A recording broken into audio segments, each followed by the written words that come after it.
We're expecting Okay. quite a number of people. Development initiatives. We met on LinkedIn, as you know. So I'm Adora. I'm the Yeah, founder of absolutely. Kinofin, yes. And we like to engage in learning and development initiatives to help the HR professionals, the HR ecosystem, not just HR professionals. And what we do is we pick topics that obviously will help build our competence and help build, you know, our organizations as a whole. And, one Yep. of the things that have come up quite recently, quite a lot actually, has been, there's all these new buzzwords every time, and more recently it's been agile. So sometimes I'm not too sure whether, because everybody just takes it at face value. We all know what agile means. So it's very easy to just say, agile is about being nimble, flexible, and things like that. But one of the things that we've committed to doing, especially this year, is there is a move towards like transformation, obviously accelerated by the COVID pandemic. Yep. So a Yep. lot of us have been seeing that, we can't help it. We have to digitize, we have to digitalize, we have to move with the times. Remote teams are something that's happening so much more often. And things are just changing. So one of the real demands for HR people and professionals is digital HR skills. And we found out, obviously, by engaging our community, everybody wants to know, how they can move with this trend and not be left Yep. behind. So I'm just going to, I think I'll formally start now. Okay. And hopefully you can, do you want to introduce yourself or do you? Whatever Yeah, works for you. I can introduce myself. yeah. So So that's yes, fine. so I'll just do a formal beginning. So, Yeah. welcome to everyone who's here. I think we have about 5 people here, and a very warm welcome to our guest today, Mr. Wayne Tarken, a very experienced business and agile coach. Maybe he's going to tell us what that means, hopefully. And so I'm going to hand over very quickly to Wayne, but if anyone is here for the first time, then obviously this webinar is being hosted by Kendor Consulting. I'm Adora Ikwemesi, the founder of Kendor Consulting. And if you know anything about us, we provide learning and development solutions for HR professionals and organizations. We basically are focused on helping people build competent HR teams and competent workforces to deliver the objectives of their organization. So very quickly, I'm going to hand over to Mr. Wayne Tarken, all the way from which part of America are you? I am from right outside of Philadelphia in South Oh, okay. Jersey. So yeah, oh well. Between Okay. So New York and Washington, yeah. D.C. Okay, that's like East Coast. So I'm over to you, Wayne, and I think you have some slides you said you want to share with us. Yes. So If I can share. Yeah. First, I'll just say hello to everybody. It's a pleasure to be here. I was just telling Adora, when I worked for IBM, I had some good friends in Nigeria that we work with. IBM, I think, has a pretty big presence over there, at least it used to. Yeah. So, we were talking before we started the session about Agile. What is that? It's the latest buzzword. That's just for IT, isn't it? I mean, don't you have to be a programmer to use that? And those were the things I would talk to people about. I would tell them, it's not that way anymore. It used to start in IT, but it's branched out into almost every function in an organization because some of the basic principles can apply anywhere. So what we decided as we built this course, this academic course at the University of Pennsylvania for graduate students, as well as our practice with global companies, we realized that we need to strip out the technical aspect of it. I was a Scrum Master, worked for IBM doing as a Scrum Master, worked for Comcast, but I've always been in HR. It's been my first love, and the love is giving me lots of pleasure, lots of pain being in HR, but we're all in it together and we want to make it better. And I realized that this agile stuff could work in HR, but we have to strip out the technical aspects. We can't have people be afraid or think the wrong way. So for the last 4 years, we've been working on this model. we realized that Agile also needs an element of leadership. How you lead an Agile transformation is as important as the Agile practices. So what I'm going to show you today is a model we created that has a little bit of Agile from a technical side, but more about leadership.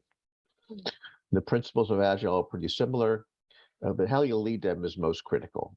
And that's really what it's all about. So again, if you're thinking about Agile, and you should, in terms of being more flexible in the organization, don't get caught up in the technical side. Let's talk about some of the essential elements of that really makes sense. And we'll talk about that a little later. Again, want to make this interactive. You guys have probably a lot of perspectives that I don't have, so feel free to put your questions in the chat or the Q&A, and we'll make it interactive.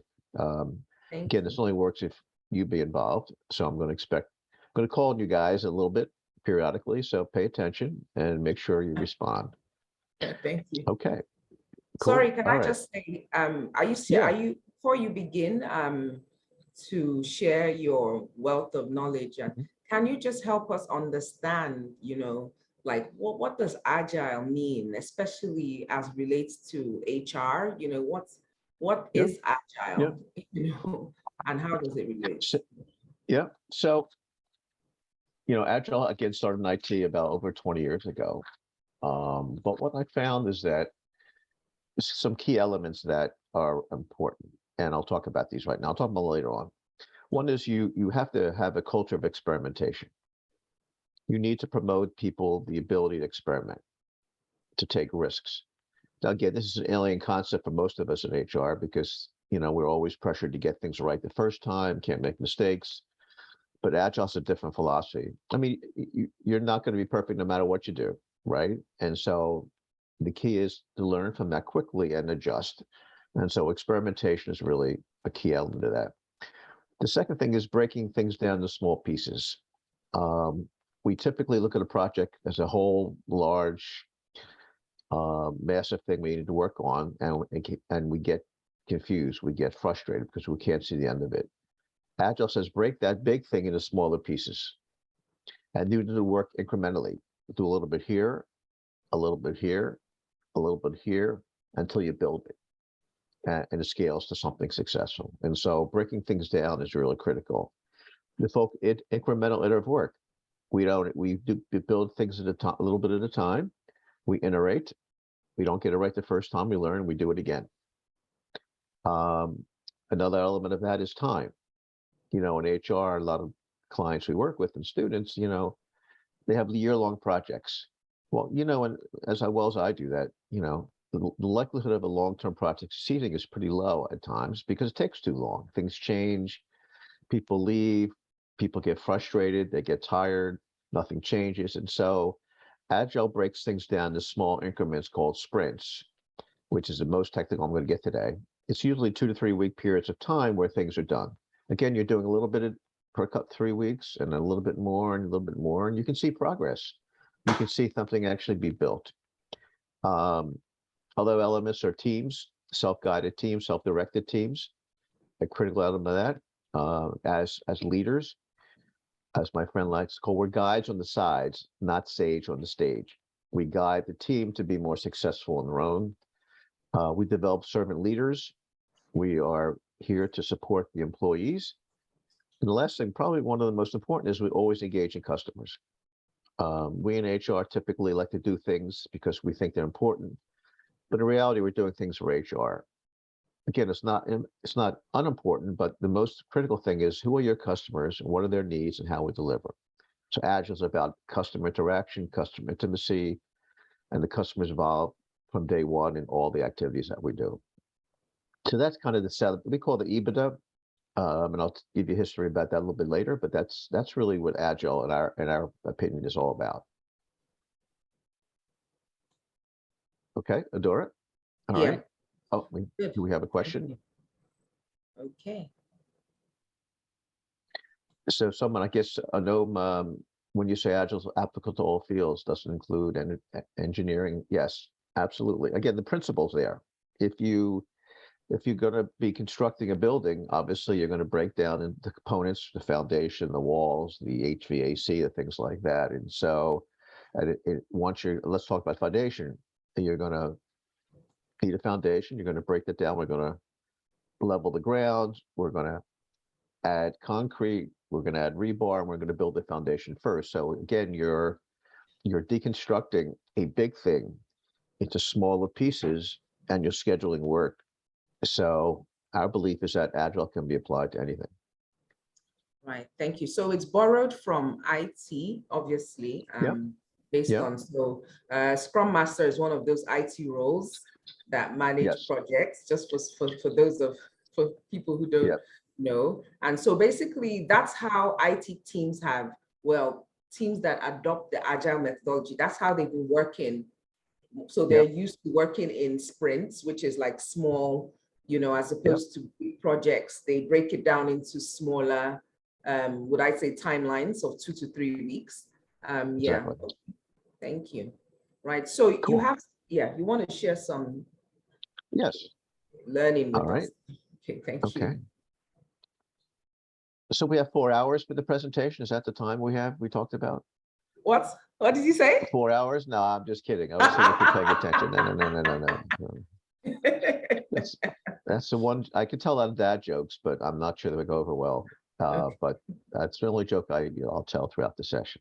All right. Anyway, again, happy to be here. It's a pleasure. Sounds like a good group already. Please ask your questions. We formed the consortium about 4 years ago. It's really a collection of people, HR leaders and organizations who are looking for some different ideas. How can we approach the challenges we're facing in the workplace in a different way?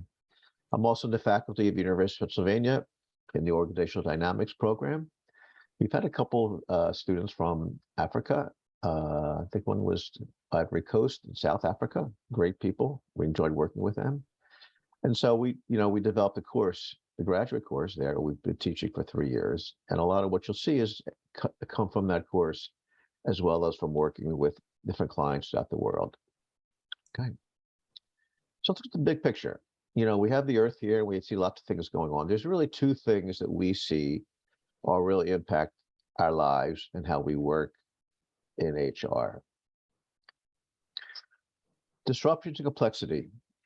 I don't know about you, but kind of exhausted with all the disruptions we've had over the last 3 years. In the States here, we had the pandemic, number 1. We had the pandemic, Omicron. I'm getting my Greek letters confused. We had lots of variations.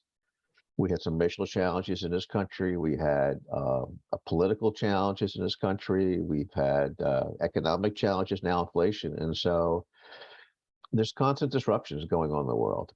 And there's not much you can do about them, but the only thing you can really do is be able to anticipate them and react to them in the most proactive way. That's why we think agility is important. You're not going to be able to identify all these things, but you're going to be able to respond more effectively. So if you look at the beginning of COVID versus later on in COVID, everybody on the call probably developed some better techniques. When you first had COVID in March 2020, you responded a certain way. When it came back into variations, you responded a little more effectively each time because you learn. But how do you be able to manage the disruptions? The next thing is complexity.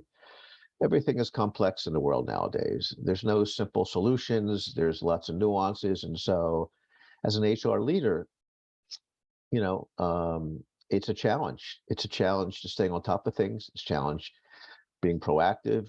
A lot of us have to be reactive because things are coming in so fast that we really can't adjust. And so Agile has a way of having you get a better handle on this. And that's really why it's important to be one of the things that you're focused on in your organizations. So our response is TBD. It's not to be determined. It's think, be, and do. And we'll talk about that a bit later, but we think that there are 3 elements to you as individual leaders that need to focus on in terms of your careers and the way you manage. Okay, we came up with a simple rule. There's 3 elements to it.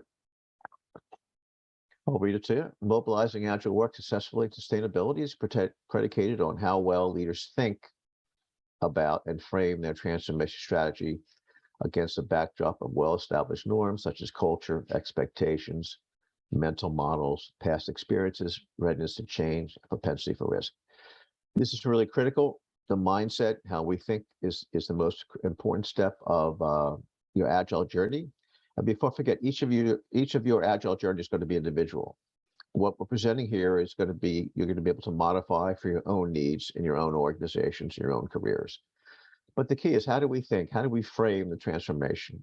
We have culture, we have past history, we have expectations, and we just can't put agile in an organization. We have to understand the challenges that we're going to face based upon how people think about it, their past experiences. So it's the think piece that's critical. We then just combine that with what we aspire to be. How, as we as leaders, our shared values, our behaviors, our communication styles, how we build relationships, and the rituals we promote in our organizations. Again, it's how do we behave? How do we act? What kind of role models we are? What are our expectations from the people that work for us? That's the B of this. And the last thing is do. We're going to talk about a few of those, but there's 30, 40 different things you could do. We're not going to get into all of them, but these are specific actions that can be used to implement new solutions. And we basically call this a think, be, do model. And the most important thing is that the think and the be are most important. But typically when we do transformations, we'd like to do the do. We want to get there and do the activity. In some ways that's helpful. We'll talk about that later on, but you really need to pin these down. How do you think? What's your mindset? And what are your behaviors? What are your expectations? Do we have a question here? Let me see here. Okay. So someone asked about certifications for Agile. Someday we'll invent. I know there are some organizations out there that do an Agile HR certificate. We're thinking about doing one out there. So I guess the answer is unknown at this point. There are some organizations, HR community, and some others. And if you to reach out to me at the very end, I'll give my email and my LinkedIn. I'll be glad to refer you to some links for those to be helpful. So we teach a graduate course. There's credit for that, but if you're looking for certification, there are a couple options. It's not been developed. You can be a certified Scrum Master through numerous agencies, but in terms of being an HR Agile professional, that's still an emerging area. But thank you for the question. But just reach out to me through my email or LinkedIn, and I'll give you some resources. Okay. All right. So what are the challenges facing HR as we try to adopt this new way of working and thinking? One is fear of change. Especially when things are going okay, who wants to change, right? Where's the need? I don't want to change. And people don't fear change per se. They fear the change that will bring, what they have to do differently, what they have to learn. Are they going to feel they've learned this program over a period of 5 years? Now it's brand new. And they have to start at the beginning. And it's uncomfortable for a lot of people. So really the fear of change is important. We tend to focus in HR on the best practices, as if there was such a thing. Things are changing so much that the best practice you had 2 years ago no longer applies. 3 years ago, everybody had to be in the office. You had people report a certain time, your desks were there, things like that. And all of a sudden, that went away. Now, the best practice we're struggling with, should people work at home? Should people work in the office? What's the hybrid?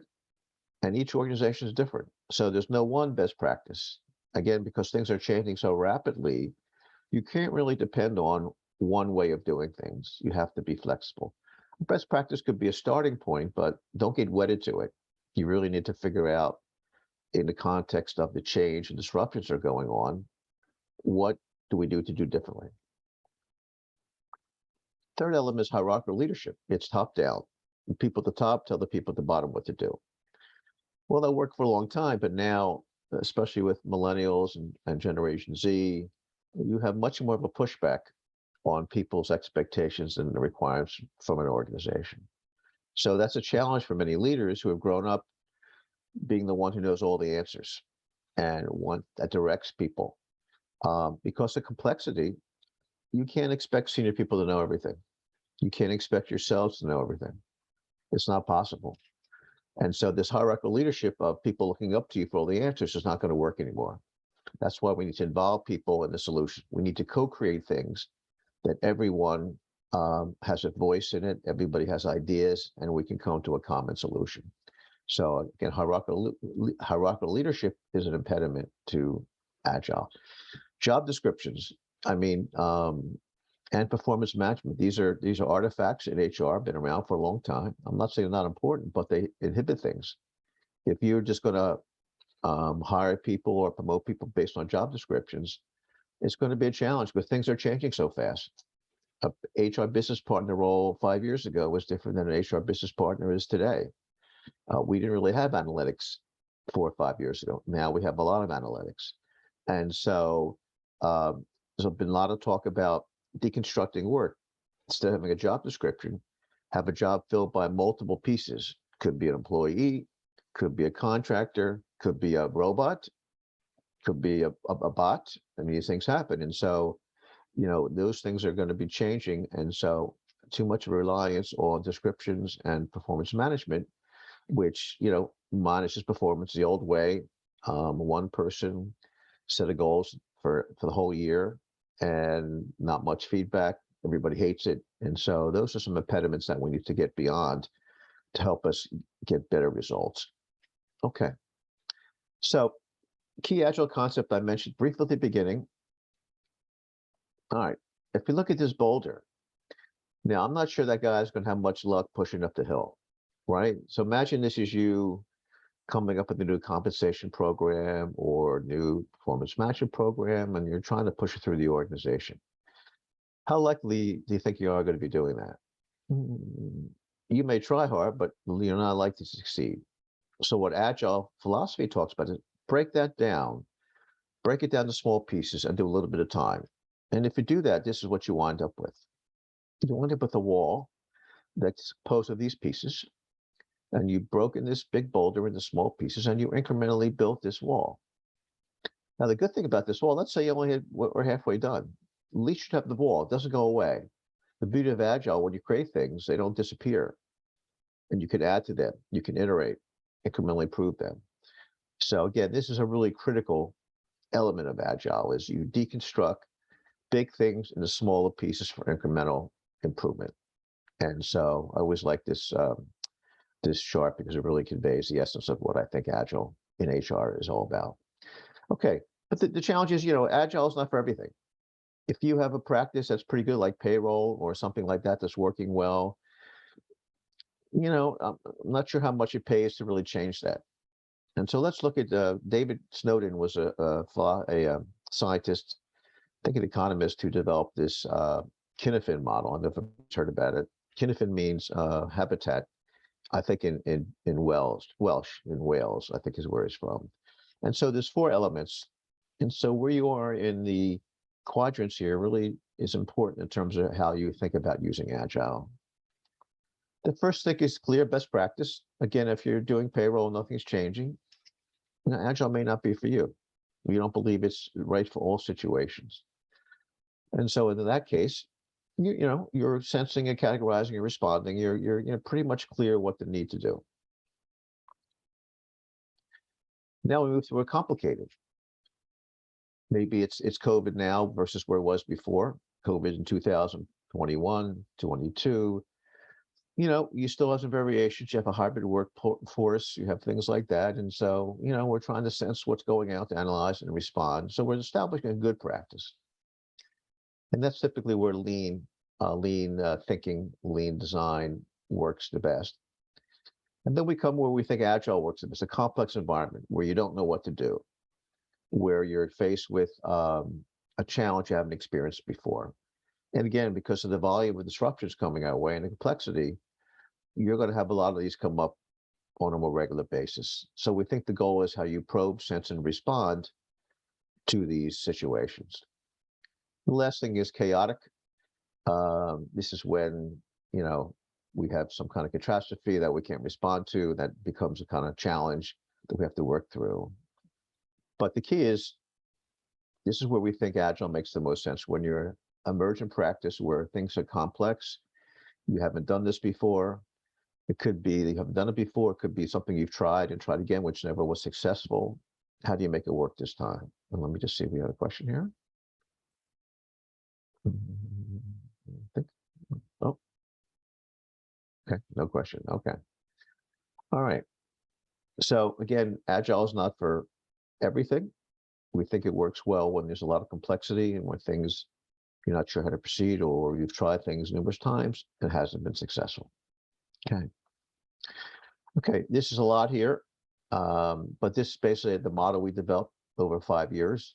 We'll talk about pieces of it. We'll talk about this one over here and this part over here, but we figured that the best way to attach is to have some kind of methodology, some kind of funnel.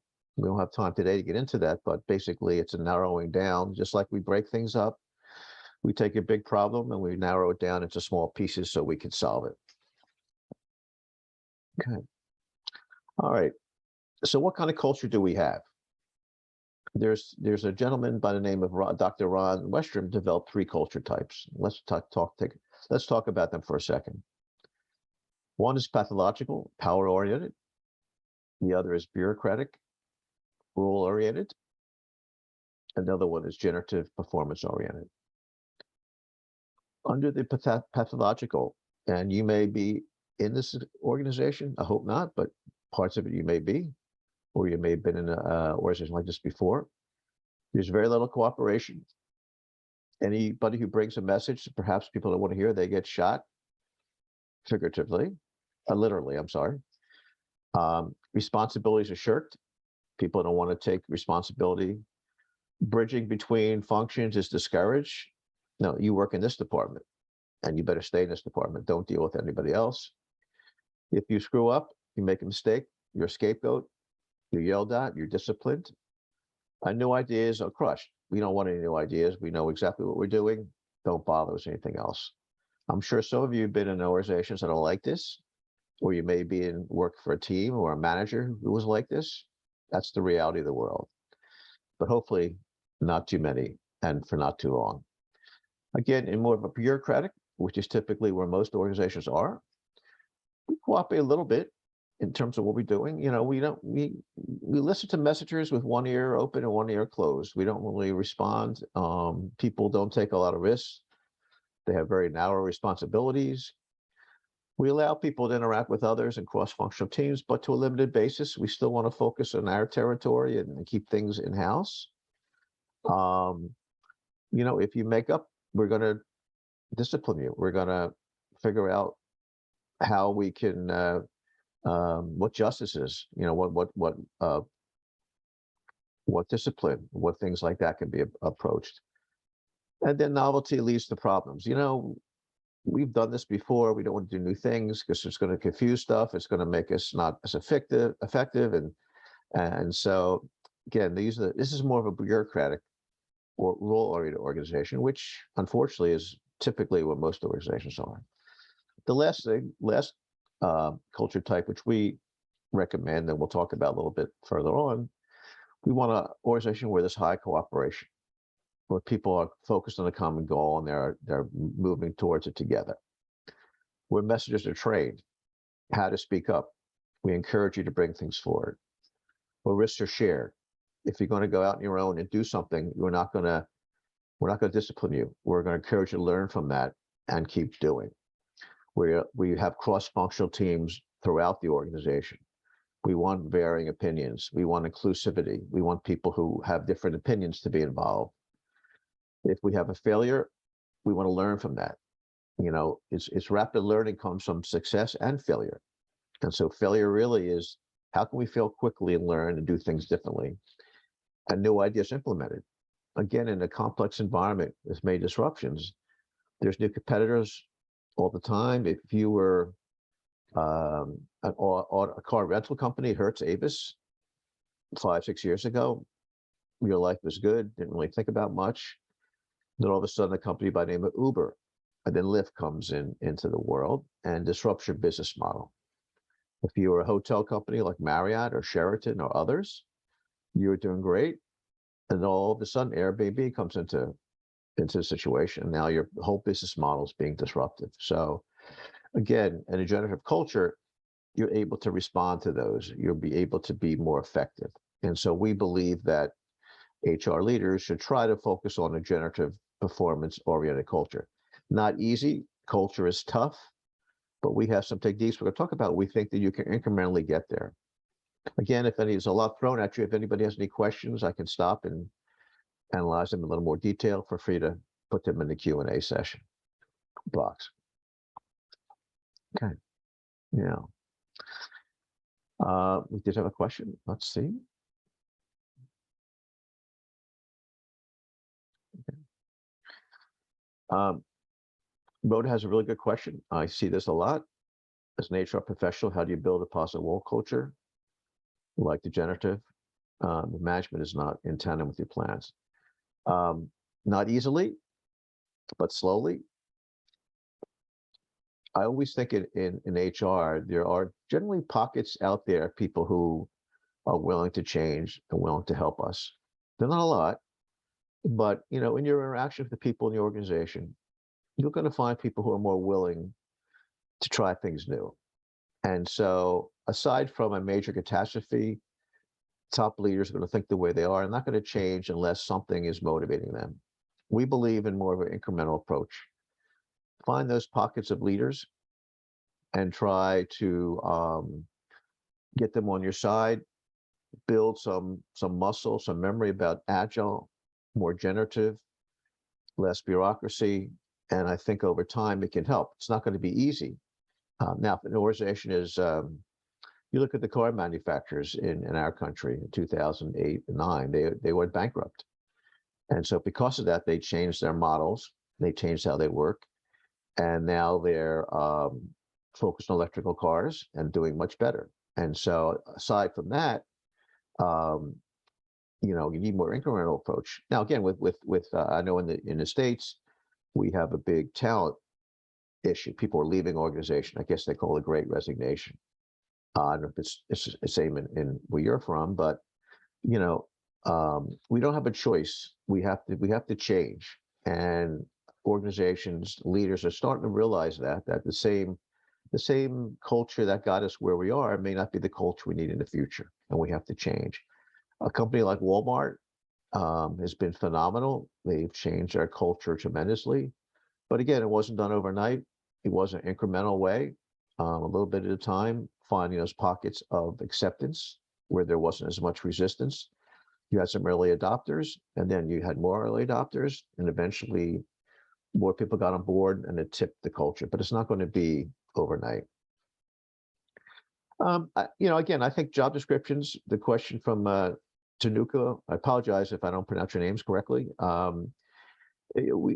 think job descriptions are a good starting point, but with Agile, you need more than just that. You're going to look at talent. We're going to talk about hidden assets at the very end, about a different way to look at talent. And so the problem I've seen with job descriptions, they're very, very structured. They're very specific, and they don't allow for much variation. And so they're a good starting point, but we need to be more flexible in our thinking. The question is there an ideal work culture? Well, I think a generative culture is more towards ideal. I'm not sure there is such a thing, but imagine, and let me come back to that slide. I'll go back there. No. Okay. Imagine working in an organization like this. How better would your life be? How much more fun? How much more productive if you could be here? And so, you may not have all these 6 elements, but maybe you just focus on bridging. Maybe you focus on, looking at failure differently. Maybe those things are something you focus on and you build upon. Yes, I mean, these 6 are ideal, but, and each organization is different, depending on the industry, depending on your experience, depending on leadership, depending on your country, a lot of economic factors. There is no ideal culture, but there's one that, again, is more generative, that allows people to blossom, allows people to do the best work. allows people to say, I want to come to work and I want to contribute and I'm valued and things get done. And so again, if you can, the goal is to move towards these elements of the generative performance-oriented culture. Good questions. Keep them coming. Thank you. Okay. All right. So we've talked a lot about the pieces of it. Let's put them together in a way that we look at talent. Okay. And we call this our agile mashup. We did talk about the big picture. We talked about complexity and disruptions, which are out there. We talked about our think, be, do, how we think, the mindset, our behaviors, and what we do is important. We talked about the Kinofin model, where we think that complexity is a good place for agile. In fact, many of us work in a fairly complex, disrupting organization where that makes sense. And then we want to work in a generative culture. And so we mashed this up into a little matrix here. We won't have time today. It'd be a great poll. When you go back to your office, fill this out yourself. You know, what is my ability to deal with disruptions? Is it low or high? What is my or my organization's ability to deal with complexity? Do we really probe? Do we sense, respond? Do we promote cooperation? Do we promote risk sharing, bridging and dealing with failure? It's a simple matrix, simple table, but I would fill it out and just score yourself. Obviously, it'd be 40 to 50 points, you're doing great, you know, and go down that way. But again, this is just a simple tool. Again, you're not going to find these necessarily in a job description. These are a little more complex in terms of what's a requirement. But again, probing and sensing responding is really critical in today's HR. Encourage people to share risks, dealing with failure differently are really important things. So again, won't have time today, but when you go back to your office or home, fill this out for yourself and then fill it out for your organization. See if you're aligned or disaligned. It'd be interesting what the results were. Okay.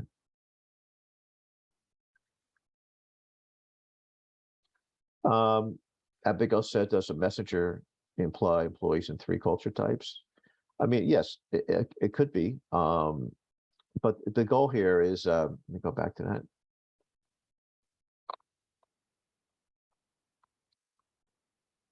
Again, the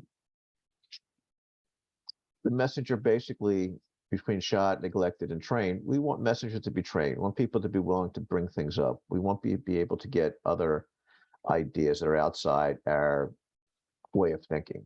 And so you're going to have, you know, in your organization, you may shoot the messenger or you may be neglected. But again, we promote the fact that you need to listen to messengers. We need to train them to be more effective. Okay. So, Mr. Lowell, presently global economy experiencing recession. How can we as HR people find solutions to problems associated? Employees will lose their jobs. Okay. Yeah. Well, I believe in co-creation. The tools that we're going to talk about coming up allow you to co-create things. I don't think that HR is responsible solely for solutions, solve problems. It can't be, right? But what HR can do is harness the power of everyone, harness the power of an inclusive, diverse group of people who have cognitive diversity, who think differently, and build things that way. I think that's the only thing you can do, whether it's in recession or good times. Again, obviously, cost pressures are tough. You can't hire extra people, so in some ways, you have to do more of what you have. And we'll talk about using employees' hidden assets a little later on. We don't believe that people are using all their assets, and they could be. So that might be helpful to an organization. But I think if HR is focused on co-creating teams of people focused on specific problems and running them in an agile way, you're going to develop some ideas that are going to save money, that are going to be more intimate with your customer, that are going to be more productive. And that really is helpful. Instead of laying off people, if we can increase productivity and customer engagement, that can mitigate some of the impact of that. Well, Claudius talks about how do you lead a shift when a traditional organization based on rule oriented. So again, you have to set the right message at the top. You have to promote the fact that we live in a different world nowadays than 5 years ago. We have so much changing so rapidly. We talk about the analogy of the hotel industry and Airbnb. Talk about the car industry and Uber. Talk about real estate, Zillow, whatever. There's all these organizations, these startups that are going to be eating our model. They're going to be beating up our business if we don't change. If you talk about senior leaders, they're focused on a couple of things. Share price, their reputation, sales, revenue. If you could put the context of these changes going to impact, if we don't change, if we don't get more from our people, if we don't have a more generative culture where people are not afraid to bring things up, where we take in new ideas and run with them, we're going to be able to compete when a competitor, a startup comes and tries to destroy our business. And use examples I talked about, and hopefully you'll get some. You're not going to get all, because again, boards and senior leadership teams have been built and developed a certain way, and it's hierarchical. But there are some people in the senior team who realize that. Get them as your allies, because when you're struggling to make change, it can be frustrating and demotivated because you're not getting anywhere. So you need advocates, you need people who you can count on to commiserate with. And so focus on those people in the senior team, maybe one, maybe two, who buy into the idea and start a pilot program around their organizations and learn. You're going to make mistakes, and that's okay. Learn from them and tweak it. And as you build momentum and as things get better, you're going to get people on board. And so the paradigm shift is very slow, unless, again, emergency or something happens where your business is threatened with survival. Other than that, it's going to be a slow, incremental push to change minds. But again, if you looked at the car companies, you looked at the hotel, you looked at, they were very happy. They had a market share, didn't really think about, but then all of a sudden the landscape changed under their feet and they had to change. And I believe that, with technology, almost any organization, their business model could be disrupted in the future by a startup or some other event. So agility is really important to be able to respond to that in the most proactive way. Okay, let's see. Okay. So I've mentioned this briefly before. This is what we call the anchor of agile leadership in an organization. And I talked about that. We went through a couple examples. Again, you must encourage a experimentation. In HR, we're brought up to be perfect. We never can be. It's a pipe dream. The only thing we could do is learn quickly, be getting better at learning and responding more quickly. And that's a tough task for many HR leaders who are focused on, getting it right the first time. We don't want to get sued. We want to do things differently. And so, we need to focus on that. We need to break things in small pieces, incremental work, time-box activities. Again, these are the 7, I call them Ebitda. Just to tell you a side story, when I started this journey of trying to bring Agile HR, I would talk about that. People would kind of roll their eyes and look at me like it was strange. And I realized I need a certain context. Context is very important. And so I struggled for a while and eventually came up with Ebitda, which most of you know is a financial indicator, earnings before income taxes, depreciation, amortization. And I said, let's take that and use it in HR. And so it generally is helpful to people understand that. So I put it in the right context that makes the most sense. And if we look at our model, you'll see here in the lower upper left, sorry. This is a piece of it that we're talking about it here. Okay. Again, any questions come in? Again, I would take our Ebitda model and break it down. This would be for you, who maybe for those of you who have teams or head of the organization.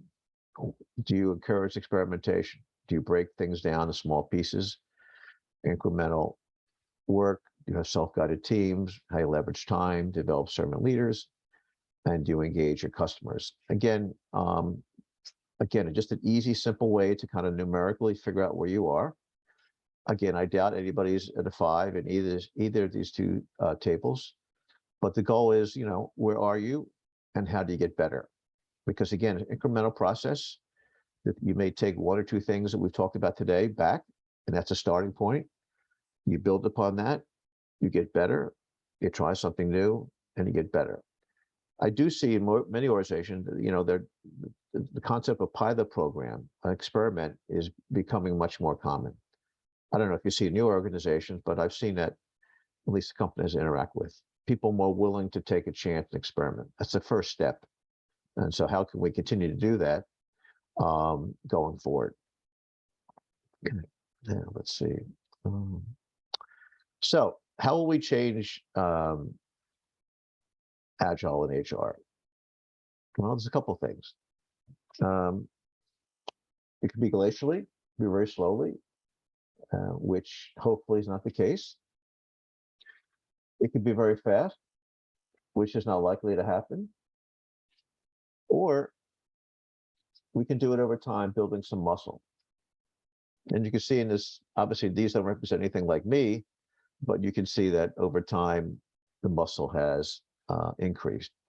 And so the question is, how do we build this Agile muscle in HR?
He probably had a poor network, so we'll just wait for him to connect back.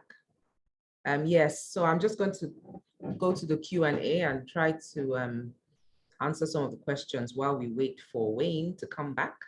How is it so far? Any comments? What are your key learning points? What are your takeaways so far? Just looking at some of the questions, please feel free to share in the chat. Yes, the slides will be shared at the end of the session. So maybe not like we'll email the slides to everyone who has attended.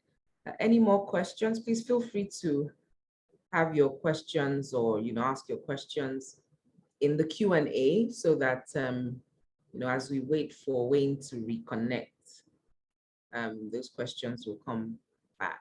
Yeah, so what are people's takeaways so far? I mean, I think, so what he's trying to do for us is help us, would I say, demystify Agile. Agile is a frequently used methodology for IT teams. So IT teams they're used to working that way. And I think when he comes back, he will help us with, some people say that Agile is a mindset. It's not just a methodology, but it's also a mindset. And I think if you look at some of the things that Wayne has shared with us so far, it's talking about thinking, being, and doing. So it's all about behaviors as well. And I can see that he's touched on culture as well. And the assessments that we're doing now are around, being, having a certain mindset or behaving a certain way. If you looked at the last matrix that he shared, you could see that the matrix was around, assessing ourselves, and those, the Ebitda, like experimentation, they're more behaviors, whether you experiment, how open are you to experimentation and things like that. So I think, how open are you to self-directed teams, So I think if you look at those ways, it has, for me, one thing I've learned is it has a lot to do with culture, because, okay, Wayne is back. Okay. Oh, wow, that was Yeah. Okay. quite I an was experience. I hope the no internet problem. just crashed here. Yes. No I problem. apologize, everybody. No problem. I hope you were able to tell some jokes during that time with Dora to keep people entertained. I was just recapping what you said. Okay, so you can share your screen back and you can continue. Again, never had this happen before, so Yeah. but Well, it's not, I don't know. We've affected you somehow because it happens. being agile, we have to respond and learn, and that's what agile's all about. Now, Good. again, it All may right. it may happen again. I apologize. So but Yeah. we're almost to the end here. So Problem. So you know what maybe we happens. can just finish the slides and then we go to the Q&A at Okay, the end. fine. Yeah. Yeah. Yeah. Thank you. Okay. Okay. All right. Let me just do the share screen. Okay. Let me start my slides again. Okay, 1 second here. All right. Okay. Can we see this now? Yes. Okay. All right.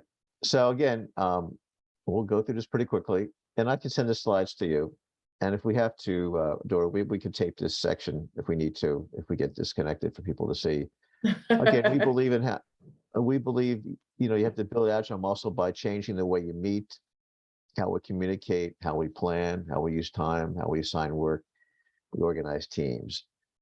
Again, we're meeting people where they are, and we're just changing how they do things a little differently. We're kind of agilizing them and to be more successful. Let's talk about meetings real quickly. And I'm rushing through this, but maybe I'll stop with here. But anyway, again, the purpose of meetings is to share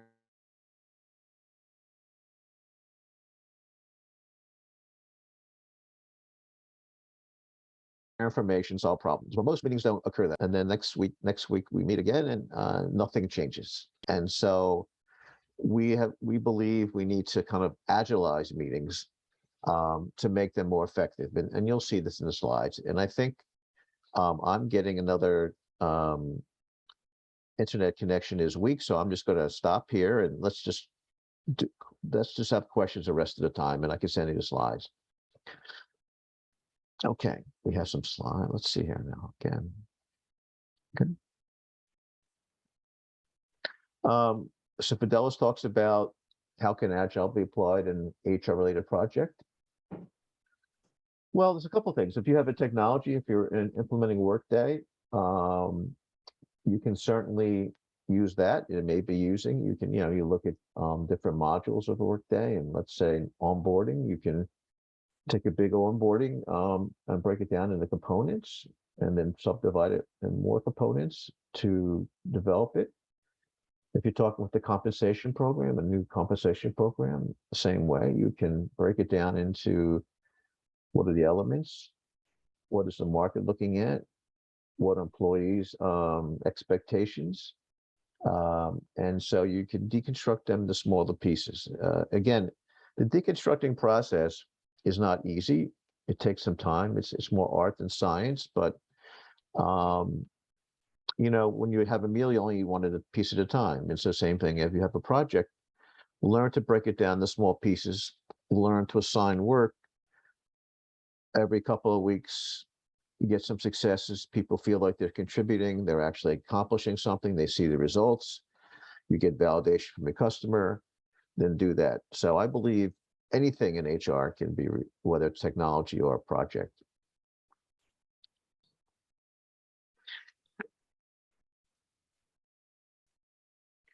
So the question from Joel is, let's see, yes, Agile has deep roots in, yes, architecting, managing change. You should take on the head. Well, it depends. Depends on your role in the organization. If you're in a leadership role, you're the CHRO, you have a little more flexibility than if you're an HR business partner. So if I'm in a CHRO role and I have some buy-in, I'm going to take the bull by the horns. We did something for ING. We did something for Mitsubishi Financial Group. And those were directed by the top HR leader. who realize that, with this virtual work, we're used to people being in the office. How do we change our mindset? How do we change how we incentivize? What culture, what employee value proposition, what things like this are important. I've always believed, and I've been kind of an outlier in many ways, disruptor, that, in each of our jobs, we have the ability to be a little proactive. We have the ability to kind of push the envelope. Now, there's some risk to that, but I think if you're not the CHRO and you want to do things, you want to steer the organization in a more deliberate way, start small. Find a leader, manager, hiring manager, or manager you support, and talk with them. Find that one who's willing to change things. Maybe be a little bit under the radar. Risky, but as long as you have the business input and the business is supporting what you're doing and they're seeing results, you're going to be successful. And so it really depends on situation. But I think in either case, whether you're the top of the house in HR or a business partner or a representative, you have that ability. You have people that are around you who want to change, that you can really work on. Okay. So I think, Chris, how do we get the C-suite to buy into HR? Yeah. Well, yeah, I mean, patience is not a virtue. Well, there's not enough patience in an organization. We wish it was more of a virtue, but there's not much patience. But, there's consequences. Again, people change for two reasons: to avoid pain or seek gratification. That's only two reasons. So if you can make people happy by doing something, or you make them hurt by doing something, that's the change. And so I don't mean to be hurt, but if you start doing something and people are buying into it, you're going to create a critical mass, and people are going to say, wait a minute, I don't want to be left out. Involve me in that. Okay. So again, you want to find those pockets of acceptance, and they're out there. You have 10 people in the C-suite, or maybe it's one level down. There's people there that are receptive. If you could understand where they're coming from, if you understand their frustrations, and you could be someone who helps them solve those frustrations, you're going to be successful in trying this. And again, you have a lot to offer beyond HR. You've had experience. You work throughout the organization. I believe that any HR leader can really help a person be more successful. So anybody have a different view of that? I'm just curious. Adora, anything you might add to that? Well, I think, like with anything, you really have to, just like change. I mean, change is not something that people generally want to do. And I think maybe a lot of the questions are stemming from the fact that, sometimes, especially when you have a difficult CEO or old school thinking CEO, and, they can't really see the benefits of what you're trying to propose. So I think with all change, it's the same type of situation. So I think what people are really trying to understand is, how do I get someone on board when it doesn't look like this is what they want to do? So yeah. I think I don't know what Mr. Lowell what kind of industry he's in, but can you answer? I don't know how to pronounce Chris, his first want to name. say? Yeah, it's Chris. Oh no, this Chris? is Lowell. Yeah. Abdul. Does he? Yeah, he says, how Abdul, do you know? How can you introduce what industry is it? What industry are you in? Oh, one-man business? Okay, yeah, okay, it says one man business. Okay. So construction industry. Is that an industry, by the way? Abdul might have a different opinion of that, but I think it is an industry. So, yeah, okay. I'm just, and it's again, construction. if you look at the whole, look at construction, you have pricing challenges with raw materials as an issue. You have quality issues, you have supply chain issues, you have competitor issues. I mean, all these things that are impacting their business. And this is, I don't know if it's a one-person business or larger business, but the leaders, you have to make the case for, why should I change? Well, if you don't change, X is going to happen. One, you're going to get a business. Two, you're going to not make much money. Your margin is going to shrink.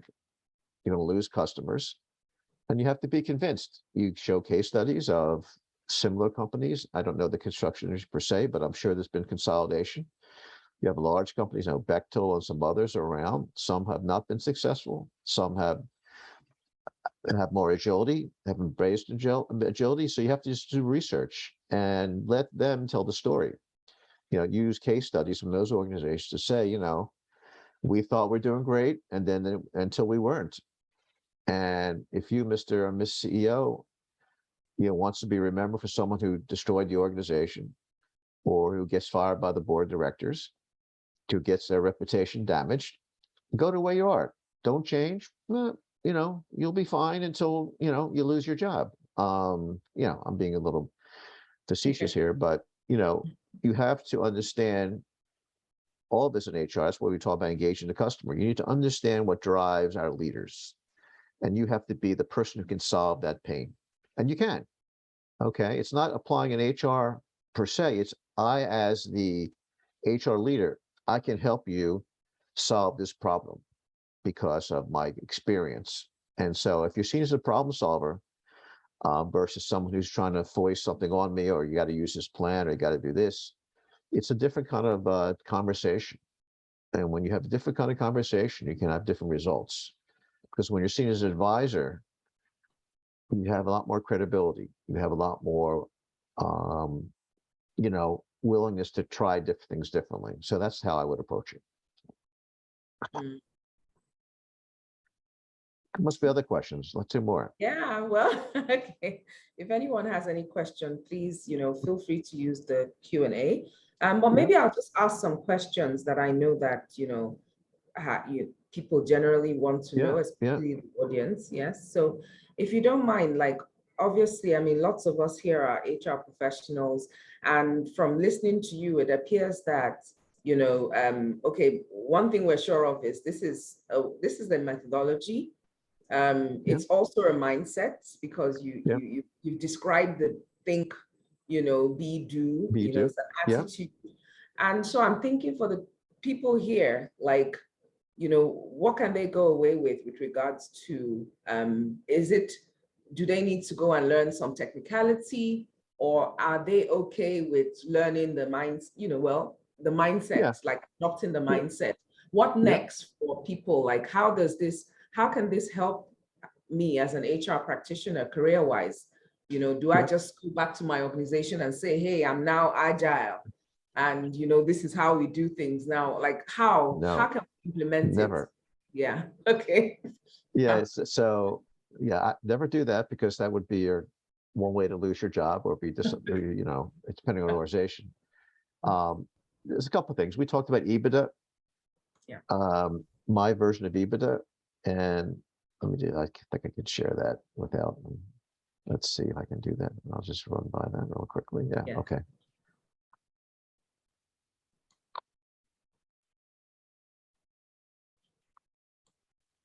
We start with this. There's simple 7.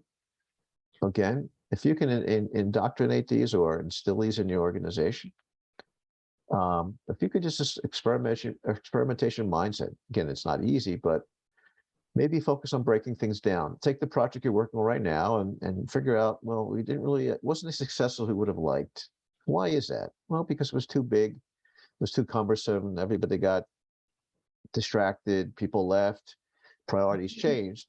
But try breaking it down into smaller pieces and see what goes on. And incremental it'll improve it. And so these are just 7 things to really live by. That's one thing in terms of mindset. In terms of practical,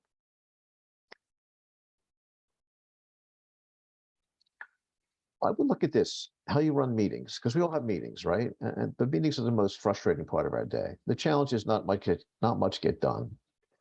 So we had a meeting on a Monday, we gave assignments out.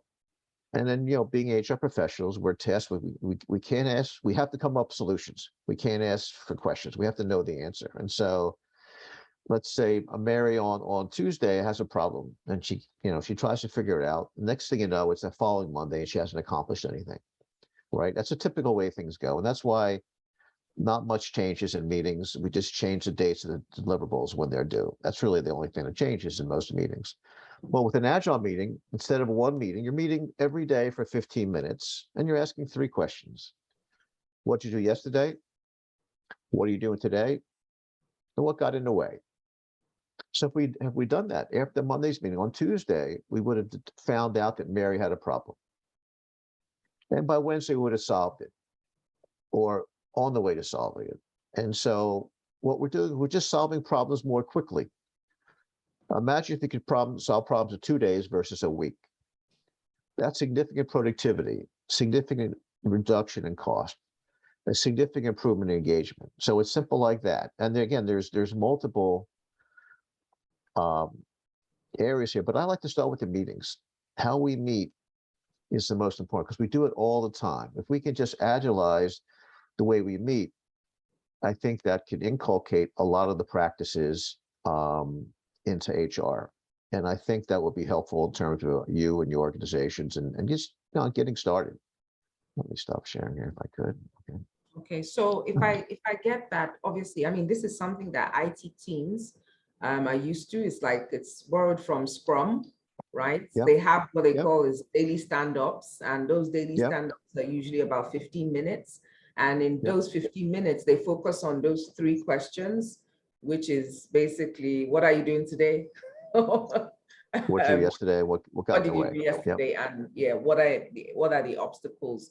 So obviously that improves productivity, and the meetings are short and they're supposed to be not more than 15, 20 minutes. And I believe for a shorter team, they could even be less. Okay, that's definitely a good Well, thing. it's also much more engaging employees. Yeah. People wanted, they see things changing, they see things being fixed. Everybody's got to talk up. You can't hide behind everybody else, and you just have more diverse opinions about things. It's just a much better way of living and engaging people. So someone asked a good question here. She says, how do we go about implementing an agile culture? So I want to believe this is, for the entire organization. So would you adopt Ebitda? How would you go about it? How would you start? Well, a company like ING, ING is, well, we have some surveys that we do to assess their readiness. We focus on the culture. So the generative culture, we have a survey that we use that just sees where people are in terms of if they're ready to move towards this culture. But if you look at a company like ING, so the president, they're a company in Belgium, Netherlands, I'm sorry, who's in the banking industry. And they were a very established traditional bank. But their CEO, to their credit, said, we can't operate like this anymore. We have Bitcoin, Dogecoin, we have all these things coming up that are going to be eating our clock. And so we need to do things differently. So he was visionary, and he said, we have to change. And so as a result, the whole organization changed, and they became much more agile-like in many of their functions. And this was a bank, right? Traditional bank. And so they developed a mechanism. Spotify's another company has done really well in this space. People may have heard of that. Again, in those situations, the leadership really saw the need for that, and that's helpful. Now, if you don't have that, and most of you won't, again, you got to find those pockets of acceptance, those kindred spirits that are willing to help you, that have been as frustrated as you are with the way things work, and tap into them. Build a community of those like-minded people. Start with the pilot program, show some results, make somebody's job easier, make somebody's reputation easier, and then incrementally do that and scale. That's a longer way, but change happens slowly until it gets to the point where it tips to quantum improvement. So it's great if you have a leader that says we need to become a fintech instead of a traditional bank, because we're faced with extinction. But oftentimes you need to kind of focus on a pilot, a few people, and then a few more people, and a few more people until it exponentially grows till you have quantum change. Well, what I find is that culture change is easy when it comes top down from the CEO. When the CEO wants to drive the change, then it's much easier. However, if it's HR wanting to help implement the change, without that buy-in, it's very difficult, Yeah. And you'd really need to be solving a problem for the CEO to convince him or her that, Yeah. your your project is something that that is worthy. So I think Yeah. hearing you, listening to you, it has a lot to do with problem solving, really. Being Yeah. agile is not an end in itself, but it's a means Yeah. to an end, right? So you don't want to be agile for the sake of it, but because of what it can do for you and your organization. So I think Yeah. for a lot of people here, I mean, it's a solution. So I Yeah. think and you must be able to articulate how it solves the problem. Otherwise, it will be difficult to sell it Yeah. to anyone, especially if your CEO doesn't know anything about it. So Yeah. I must be like pitched to solving problems in a better way. I think Yeah. that would sell for me. Yeah. Stephen Okay. Covey had an expression that says, seek to understand before being understood. Yes. Seek to understand before being understood. So you need to understand the leader first Yes. before they understand you. You need to get in their shoes Yeah. and be the person that solves their problems. You can't do that by talking and trying to present HR solutions. You have to listen to what their needs are and then present HR as a way to solve their problem. Okay. Yeah. If you do that, you're going to get buy-in because they're not used to it. Many leaders are used to HR. Well, you got to do this. You don't want to get sued. And, those are, I'm not saying those are not important, but they're not differentiators. Yeah. Okay. The differentiator is an HR leader who is connected in mind and spirit to a leader because the leader finds them valuable, because the leader calls on them for help and resources. And everybody in this call can do that. You don't have to be connected to CEO. There's a manager that you're having some challenges with. Get to know them better. What keeps them up at night? What kind of family challenges they have? And that's why engaging the customer is really critical for success in an agile world, because why do something unless the customer wants it, right? I mean, if the customer doesn't want it, and we're doing something, it's not going to be successful, not going to be accepted. We're going to waste time. And it happens a lot with technology solutions. We think we need a new technology solution. We implement it and nobody uses it. Why? Because we haven't involved them at the beginning. They were happy with the other way and how you're presenting something new. They don't see the need to change. I mean, why should I change? I'm doing perfectly fine the way I am. But you have to explain to them that this is going to make their life better over long term. Okay, so there's a question from Edward that talks about how HR can maintain an agile approach while ensuring compliance and gender issues are given critical attention. How does gender and compliance interact with agile? Well, I think directly, agile is an inclusive process.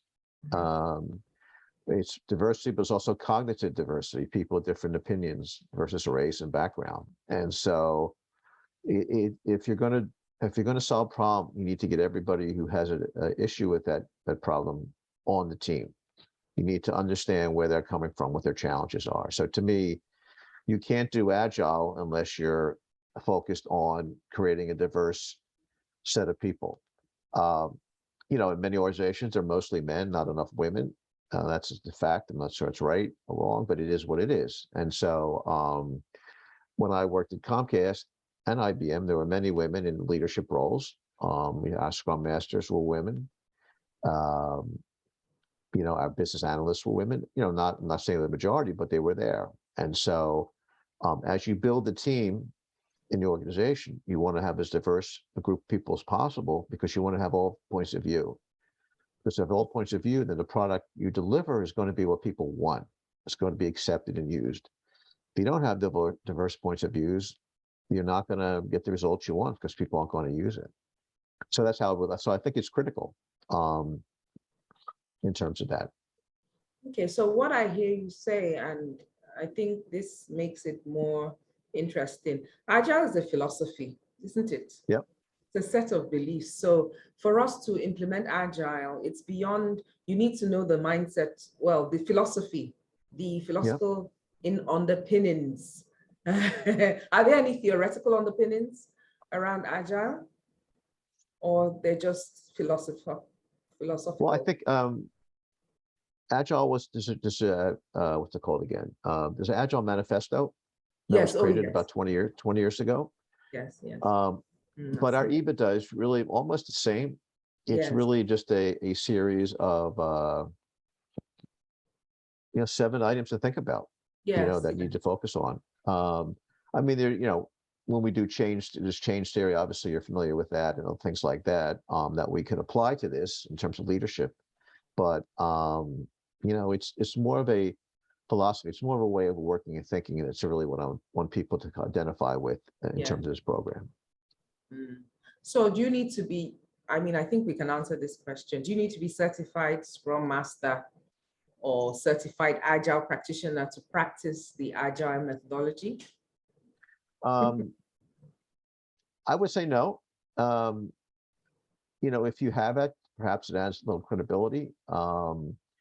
It's not, it can't hurt to learn. I'm just trying to bring up my LinkedIn profile. I'll put that up here. It can't hurt to understand the nuances of Agile, from an IT perspective. The problem is, again, you just can't translate that exactly for the non-IT person. You need to really focus on the 7 principles, deconstructing, experimenting, things like that. And so that's what I would suggest. Again, it can't hurt. Some organizations, I mean, try to bring more Agile in HR, but I haven't seen it successful. It's, story pointing and Fibonacci rankings and all these things are, integral part of IT Agile, but they're not really used. I think in some ways it can be counterproductive because people get caught up in the technology and the techniques versus the mental shift and the behaviors they need to exhibit to drive that forward. But again, it's a lot of people like rules and procedures. That's how we were developed. So all of us in the call need to think about that personally. Do I need to change? Do I need, like, instead of in a complex world, can I have everything spelled out? Not really. I need to be able to be agile and flexible and respond to things. And so a precise methodology may not work. Best practice may not work. In a complex environment, you have to probe, sense, and respond. Okay, so I mean, can we just, if you don't mind, just showing us the Ebitda so we can just wrap up, because I think, we've answered all of the questions. There's one question I see here on Agile culture, but that's why I think you should put up the slide, because I think it basically the Ebitda slide, and I think it summarizes it. And if we can just let me look at it so that just give a brief summary on that. Okay, that's your profile. I put my LinkedIn and email. Feel free to reach out. Yeah, fantastic. I think I'm too far. No. Okay. Right. So yes. So these are the anchors of Agile, basically. So if we focus on these things, as opposed to the methodology, because obviously if you go and take the courses, the Scrum Master, I personally believe no knowledge is lost, because I remember doing Prince 2 project management a long time ago, and I still use those concepts, even though the frameworks are quite technical. Agile is a methodology. I don't think any knowledge will be wasted, but I think the focus should be on the mindset and the philosophy. And I think Ebitda really helps us with that. So it's more about, it's a mindset of experimentation, and of course, experimentation thrives in certain cultures, not in all. And I believe that's why you push through those different kinds of cultures, because it's almost like it would be in conflict with a culture that was punitive or hierarchical, because experimentation wouldn't be something that would come naturally to such a culture. So it's about breaking down problems into smaller components. It's about incremental change. So it's not about radical changes. It's about short blocks of time, managing time, and work being completed in like short blocks. And I think a big part is the self-guided teams, like, they have the way they meet, the stand-ups, and the fact that the teams are almost managing, they're almost self-managing. So Yep. I think it leads to a more effective teamwork. Tell us more about the servant leadership principles. Maybe you can just share slides. Yeah. We actually combine the self-guided teams and servant leader. We call it shared leadership. We believe that the team leaders share leadership together. And so I'm not sure I like the word servant leadership, but that's what it is in the popular press. But it's basically you're a facilitator, you're a guide. Okay. You're a guide on the side versus sage on the stage. You're just helping people be more successful rather than telling them what to do. Okay. Because in a complex environment, you don't know all the answers as a leader. How can you possibly know all the answers? You need to really have the team iterate and find the answers themselves. And so your job is to remove impediments, to give them resources, to provide a safe place where they can have these kind of conversations. That's really what it's all about. And then when you say always be communicating with customers, for HR professionals and for leaders, who are our customers? Could be or is it stakeholders? Or stakeholder, I would, stakeholder is probably the apt term for that. Anybody who I interact with, right? If I'm delivering something to somebody, and I'm expecting them to use it, they're a customer. If I'm, it could be external customers, you could be universities where you recruit, could be inside, it could be the CFO when you do budgets, it could be, requisitions, hiring managers, all those are your customers. And you need to understand them, before they'll understand you. And so you provide them with resources and ways of doing things better, and your battle's won for you. Fine, thank you. So I think with that, we can wrap up the session. I want to, you have your profile. I think you, Wayne is very easy to find on LinkedIn. So some people were asking for your email address. We'll be sharing the slides at the end of the session. He's been so grateful grateful to give it to us. So thank you so much for that. Apologize for the internet. I don't know. We are used to that kind of thing. Don't worry. You should. Lisa wasn't on you with a lot of screaming and 4-letter words in this room. From my daughter works at home, so she was saying, "What's going on here? I can't," So I apologize in advance. Not in advance, but I apologize for that. So thank everyone for coming. I want to thank you so much for your time. I want to believe everyone learns a thing or two. And I think we're looking forward to even improving ourselves in this regard. I think this is a very good foundation for all of us, especially those who have never heard or, well, have heard very little or have always wondered what Agile HR was all about. So I just want to thank you so much. No, and hopefully we'll do more of this type of thing together. And maybe you can tell us, what does an Agile coach do? I think I wanted to ask you that question. What does an Agile coach do, actually? What we did today for the last 90 minutes, just helping people understand what Agile is and figure out ways to implement it and deal with the problems, along the way. Thank you very much. Thank you. No, so I want to, I'm releasing you, Wayne. So thank you very much. And everyone, please say a big thank you to Wayne for taking out his time to share this session with us. And Wayne, we will invite you back some other time. Yes, please.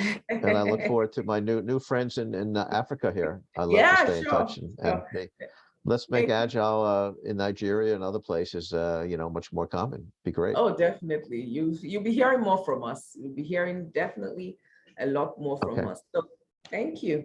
So I just want to say to everyone, thank you so much for coming, and you will all get the slides in the email, and just look out for our emails. So any updates on this, I know quite a number of people have been asking questions.